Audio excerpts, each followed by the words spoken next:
Et yo les potos, c'est Azuka et j'espère que vous allez bien. Aujourd'hui nous allons parler du top 5 des blessures de footballeurs les plus chaudes, les plus horribles on va dire, tu vois.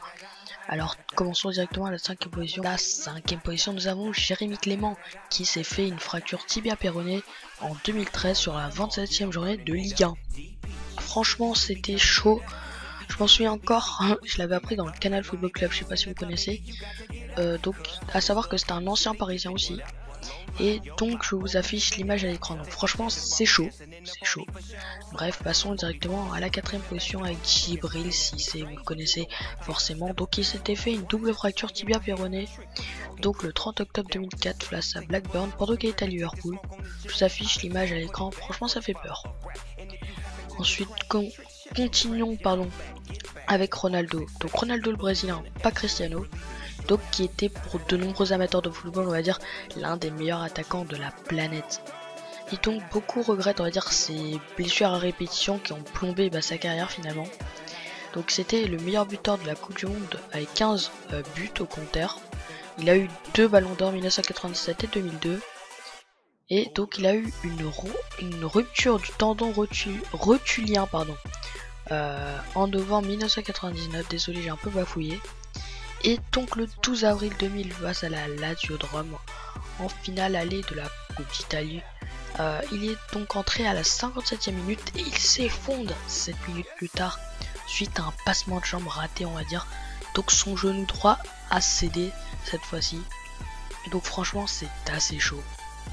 Bref, passons directement à la deuxième position avec Fabien Lemoine, le Stéphanois actuel. Messo qui s'est fait cette blessure pendant qu'il était au Stade Rennais. Et donc il était solidement, on va dire, installé dans l'entrejeu. Donc franchement il était titulaire indiscutable. Et franchement il s'était fait une blessure assez grave. Donc il était victime d'un terrible accident sur la pelouse de Nancy.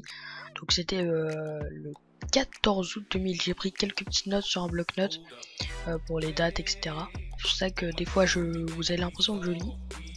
Donc le milieu de terrain breton a été percuté dans le dos par le genou de Reynald Lemaître lors d'un duel aérien. Verdict éclatant du rein droit en 3 parties qui a dû nécessiter son ablation. Donc son rein droit a été tout simplement détruit en 3. Donc c'est franchement chaud. Donc il avait songé à arrêter le foot.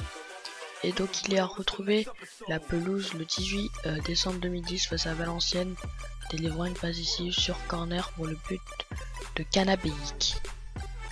Bref, passons directement à la dernière position avec Manuel Dos Santos qui, face à Nicolas Pinto, après ses débuts difficiles sous les couleurs phocéennes, Manuel Dos Santos s'est progressivement imposé au poste d'arrière gauche de l'OM, au point d'être sélectionné par Jacques Gentil en équipe de France, donc c'est pas rien.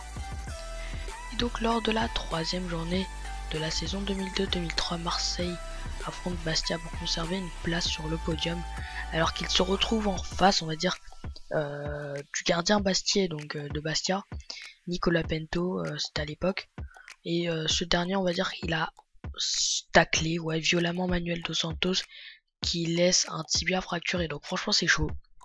Il a effectué son retour en Ligue 1 le 22 février 2004 face au FC Nantes.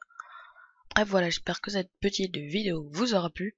Si c'est le cas, n'hésitez pas à liker et à commenter. Moi, je vous dis tout simplement ciao.